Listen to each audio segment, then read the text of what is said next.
What's up, Taiwan? I'm Yvonne with news from here in Taiwan and around the world. Taiwan's lawmakers have upheld controversial reforms that expand the power of the legislature.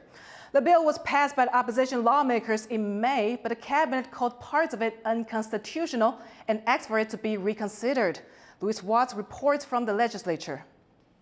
Lawmakers here at Taiwan's legislature have voted to keep contested amendments that expand their powers. Reforms that have been criticized by President Taichung's governing party as an overreach of power. The changes give lawmakers powers to summon people to provide information, including the president, under threat of fines and prison. The opposition has pushed these changes. They say they're about improving government oversight and combating corruption. But they're controversial. They've previously sparked physical fights in the legislature and brought tens of thousands of protesters out onto the streets. They fear it's going to destroy the balance of power between the president, the executive branch, and the legislature. And they're accusing opposition lawmakers of forcing the bill through without proper discussion. President Lai's cabinet asked this opposition-dominated legislature to review the amendments. Their response is no. But the fight is not yet over. President Lai's party has previously said that they think the amendments are unconstitutional and that their next step would be to fight it in court. Patrick Chen and Louise Watt in Taipei for TaiwanPlus. Taiwan's Mainland Affairs Council is warning people to be careful when traveling in China after 8 retired military and police staff were detained there in the past year. 他们是要掌握当事人在任职期间的工作啦，同事啊，人脉网络，也不排除他们在留置调查的时候趁机拉拢、吸收为中共工作。 The council is responsible for handling relations with China. It says there have been multiple cases of retired military personnel trying to recruit others to work for Beijing in recent years. It's urging former service members to be on guard while in China. Taiwan says 36 Chinese military aircraft and 7 naval ships were operating around the country on Thursday. 34 of the aircraft crossed the median line of the Taiwan Strait and entered the country's Air Defense Identification Zone, or ADIZ. This area is not Taiwan's territory, but is used by the military for security reasons. Taiwan says it deployed its own aircraft and ships in response. The increased activity from China comes just 2 days after the United States announced a $360 million sale of Suites drones to Taiwan. The United States and the Philippines are wrapping up month-long military exercises. As Jaime Ocon reports, they've been practicing how to conduct precision strikes in the waters around the northern Philippines. A row of advanced U.S. fighter jets takes off from the Philippines.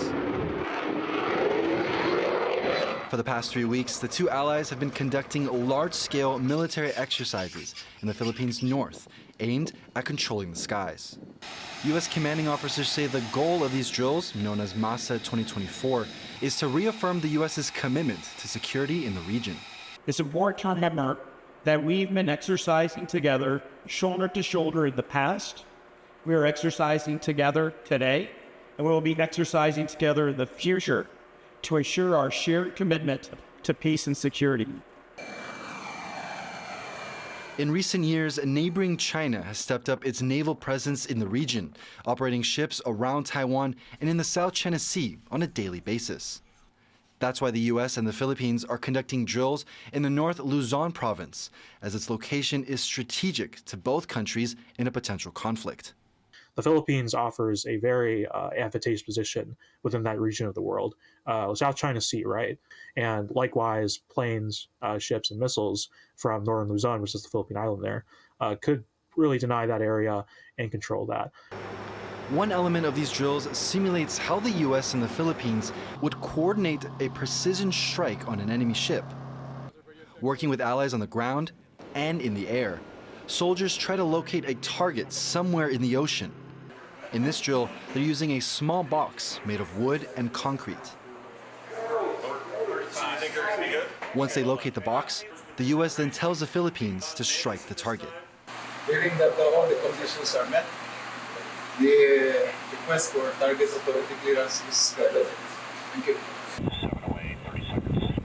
The U.S. is hoping to teach the Philippines how to conduct advanced operations like this one, as it moves to play a bigger role in maintaining security in the region. The Philippine military has been focused so much on countering insurgents and terrorism that they've somewhat neglected the need for territorial defense and hiring capabilities. So that's the two big takeaways that the United States and the Philippines are trying to get away from exercises like MASA. As the Philippines and the U.S. look to deepen security cooperation and continue practicing how to work together, they're aiming to show how something as small as a box in the middle of the ocean can also become a target. James Lin and Jaime Ocon for TaiwanPlus. Russian President Vladimir Putin has left Vietnam after a whirlwind trip to bolster ties in Asia. Putin signed security deals with both Hanoi and Pyongyang, prompting Seoul to respond with a drastic new measure.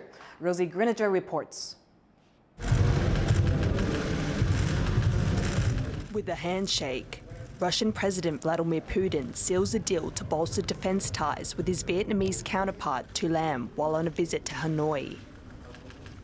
Vietnam was Putin's second stop in a whirlwind trip to Asia, seen as a show of defiance to the West, who have attempted to isolate the Russian leader amid his country's war in Ukraine.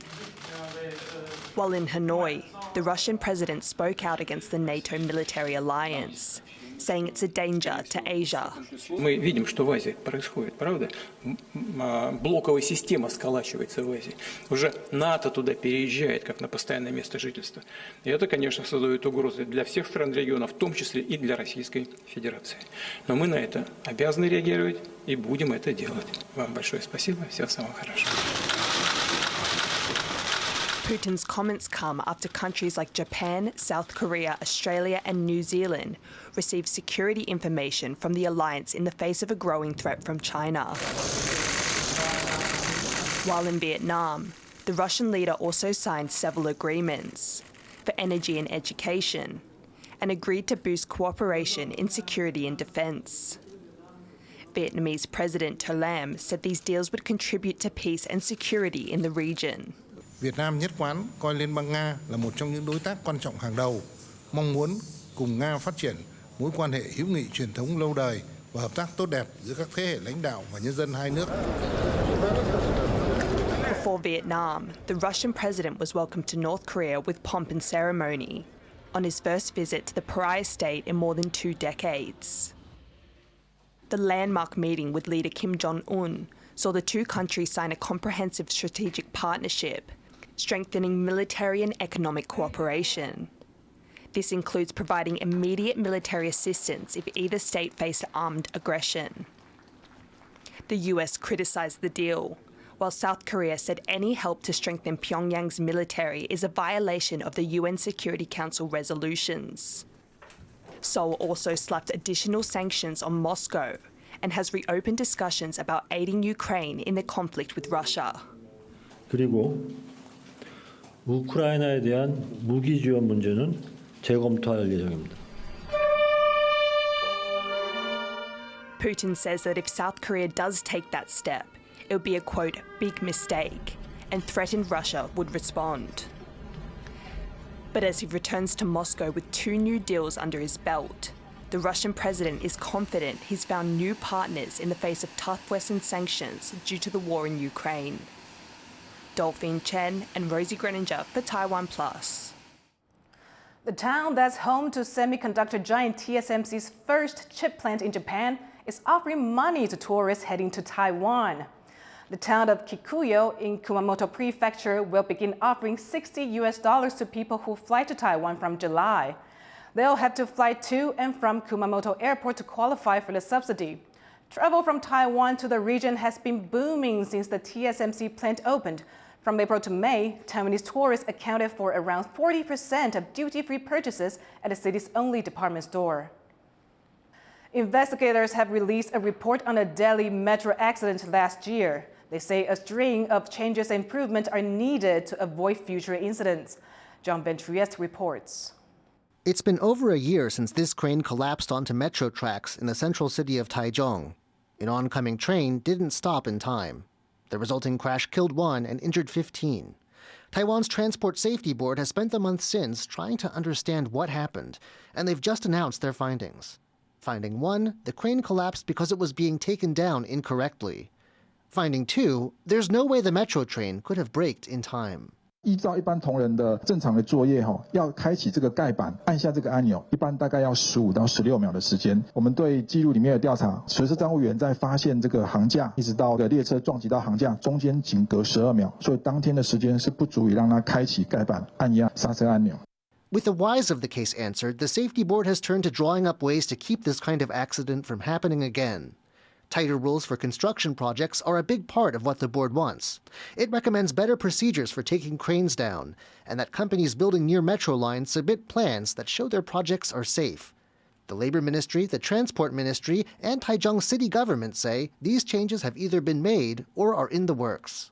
政府将持续督导中介公司透过程序面、人员训练面、安全宣导还有设备面等措施继续精进。 But conditions on the metro have investigators concerned too. There were no sensors on the track that might have triggered an automatic stop, and the only stop button was in the train itself. Station staff could only call the dispatch center for help. Investigators say stations should get emergency brake systems, and that metro staff need a better way of communicating when something goes wrong. The Taichung Metro Company says it's listening to these recommendations. 简短紧急停车通讯用语，明确紧急停车决策授权，需停止列车运行时，第一线人员均可立即操作紧急停车相关设施设备，以争取时效。 At the time of the accident, Taichung's metro had only been open for around 2 years. The safety board wants to make sure this early accident is the last to hit the city's rails. Kumamoto and John Van Trieste for TaiwanPlus. Multiple landslides have hit the mountains of Hualien in eastern Taiwan. Oh, 你看，你看，放掉了，放掉了。 Heavy rains in the region caused the ground to slip in several places, cutting off sections of Provincial Highway 9. Several smaller roads were also blocked, and residents of one township said mudslides reached their home. No one was harmed, and workers managed to clear the roads in just a few hours. Friday is Show Your Stripes Day, a time to raise awareness about how quickly our planet is heating up. Each year, the UK's University of Reading adds another stripe to a chart showing the global temperature difference from a historic average. Nearly every region's stripes have turned from mainly blue to red, showing the huge amount of warming in recent decades. People and landmarks display their stripes to encourage action against the climate crisis, which is driving extreme weather disasters. Taiwan's top table tennis players are pushing hard for Olympic glory. 6 Taiwanese ping pong players will compete in Paris this summer. Spotlights are on 22-year-old Lin Yunzhu, who is said to be the best table tennis player the country has seen in 2 decades, as well as 42-year-old Zhang Zhiyuan. He's known as the godfather of table tennis. This summer in Paris will be the 6th and maybe last time Zhang competes in the Olympics. 所以第一次印象比较深因为第一次的时候确实很紧张。那接下来感觉都还好，就还是要做好自己，然后去正常发挥，希望可以把自己要的状态打出来。这样。Thank you for watching What's Up Taiwan. You can visit the TaiwanPlus website or follow our social media for more stories from Taiwan and around the world. Finally, check out Taiwan Railway's new R200 diesel-electric locomotive. After a year of testing, it's now officially on the tracks. I'm Yvonne Yang. Take care, and I'll see you next time.